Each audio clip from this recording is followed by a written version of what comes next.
नमस्कार मंडळी, जय शंकर. तुम्हाला माहिती आहे का, माझ्यासाठी ना जगातलं सगळं सुख एकीकडे आणि ना दाल खिचडी खाण्याचं सुख एकीकडे, आणि त्यातल्या त्यात ना त्यामध्ये जर सोयाबीन टाकलेली असली ना तर वा काय बात आहे.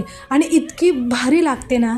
तुम्ही कधी अशी खिचडी ट्राय केली आहे का? नसेल केलेली ना तर चला मग आता तुम्हाला करावीच लागेल. तर चला मग न वेळ घालवता वळूया आपल्या रेसिपीकडे.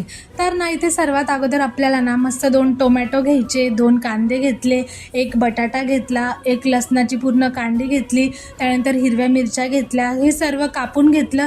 लसूण ना थोडेसे वरचे फोत्रे काढून ना तो जाडसर कुटून घ्यायचा आहे, फक्त जास्त बारीक नाही करायचं आहे. थोडेसे हिरवे वाटाणे पण होते, ते पण घेतले. हे सर्व कापून साईडला ठेवून दिलं. त्यानंतर ना आता आपल्याला इथे सोयाबीन टाकायची, त्याच्यामुळे ना मी बारीक सोयाबीन घेतली. तुम्ही जाड पण घेऊ शकता, पण जाडपेक्षा बारीक बेस्ट असते. ती जास्त मोठी होत नाही, मोठी जास्त फुगून जाते. त्याच्यामुळे मी बारीक सोयाबीन घेतली. त्याच्यात गरम पाणी टाकलं, त्यामध्ये थोडंसं मीठ टाकलं आणि साईडला एक 10-15 मिनिटासाठी ठेवून दिली. त्यानंतर 1 वाटी तुरीची डाळ, अर्धा वाटी मुगाची डाळ, अर्धा वाटी मसूरची डाळ, हे सर्व ना एका बाउलमध्ये मी थोडा वेळसाठी भिजत ठेवले, कारण डाळ शिजायला वेळ लागतो ना, त्याच्यामुळे मग ते अगोदरच भिजत ठेवायचे. त्यानंतर कुकर ठेवला. कुकरमध्ये तेल टाकलं, जिरे मोहरी टाकलं. त्यानंतर आपण जे मटेरियल कापलेलं होतं, कांदा टाकला, कांदा नंतर हिरवी मिरची टाकली. त्यानंतर मस्त जो लसूण कुटून ठेवलेला होता तो टाकला. व्यवस्थित सगळं फ्राय करून घ्यायचे. आता ना इथे मी माझा फेवरेट कढीपत्ता टाकला. त्यानंतर हिरवे वाटाणे होते ते टाकले. व्यवस्थित सर्व मटेरियल टाकून ना आपल्याला फ्राय करून घ्यायचे. नंतर बटाटा पण टाकला.